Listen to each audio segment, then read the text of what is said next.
नगरसेविका म्हणून शिवाय आपल्या कोल्हापूरच्या महापौर सुद्धा आज आपण एक महिला म्हणून कार्य चांगल्या प्रकारे पुष्पत आहात. तर महिलांसाठीच हा प्रश्न आहे. जागोजागी महिलांसाठी टॉयलेट्स झाले पाहिजे, म्हणजे स्वच्छतागृह झालं पाहिजे. कारण बऱ्याच बाजारपेठा आहेत आपल्या इथं, शाहूपुरी असेल, रेल्वे फाटक असेल, शिवोशी मार्केट असेल, कपिल तीर्थ असेल, अशा बऱ्याच ठिकाणी महिलांसाठी सुविधा नाही आहे. आपल्याला उपनगरातून महिला बाजारासाठी येतात, दर्शनासाठी येतात. बरेच भाविक आपल्या कोल्हापुरामध्ये दर्शनासाठी येतात, तर त्यांना सुद्धा याची अडचण होते.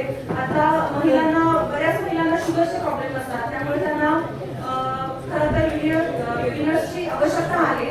तर आपण 15 वित्त आयोग किंवा प्रशासनाने यासाठी आतापर्यंत तरी काही केलेलं दिसत नाही आपल्याला.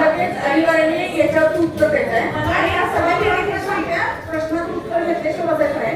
आणि आजच्या सभागृहामध्ये याची मान्यता सर्व पक्षातून व्हावी. सर्वच नगरसेविकांना मी विनंती करते. जागेमध्ये सुद्धा हा प्रश्न राहिला असू शकतो, पण यासाठी आपण सगळ्यांनी एकत्र हा प्रश्न आपण सोडवला पाहिजे. आणि कोणातरी आपण ही सुविधा राबवावी अशी मी आपल्याला विनंती करते. पहिल्या टीव्हीपासून आपले सगळं सुरू आहे.